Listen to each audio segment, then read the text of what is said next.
it does seem that the new authoritarianism, and I want to get into wokeness and all that silliness, but I'm thinking right now of two Republicans that I'm particularly unfond of, Tom Cotton and Josh Hawley, have spent a lot of time sort of demagoguing Mark Zuckerberg and our other social media mavens, thinking that the government itself could do a better job of adjudicating this out of control conversation. Where are you on that question? Oh my gosh, the only thing that could possibly make the social media platform mess worse would be intervention of government. I mean, you think, nah, nothing could make this worse. You go through a bunch of, spend a day on the internet, spend a day looking at people's posts and so on, and you think nothing could make this worse. And then you think, oh no, wait a minute, there's the government. The government can make. That's a frightening idea that they would even think about this. I mean, poor Mark, he was just trying to meet girls at Harvard.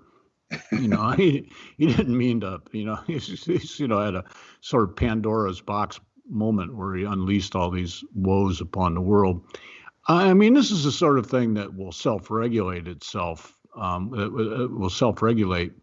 But however, it may not self-regulate in our lifetimes. It may take, I like to point back to when newsprint and printing presses were first readily available, relatively inexpensive, and all of a sudden every little town had its newspaper. This happened early in the 19th century.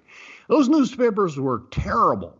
They were incredibly partisan. They were full of nonsense. They were full of anger, especially in the U.S. leading up to the Civil War. They were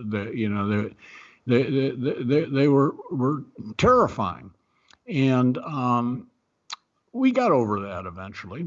So I'm thinking about the motivation for Republicans wanting to kind of censor Facebook is and this is part of the new nationalism, which perhaps mutated from the new authoritarian left.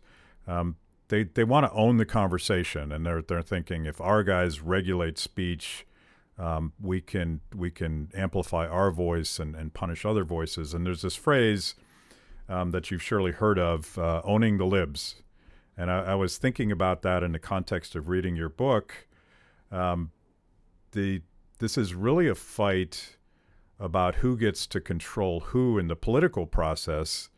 And there is no, like you say in the book, there's no home for classical liberals who don't want to own anybody and actually are archaic believers in free speech and the ability of people to work out their problems. I pulled another quote here, that the country is a mess is the one thing that the country agrees on, and even about this we differ. Half the nation seems to be saying, we don't know what's wrong with America, but we can fix it, while the other half says there's nothing wrong with America and we can fix that. That sounds like the Trump campaign and the Biden campaign in a nutshell.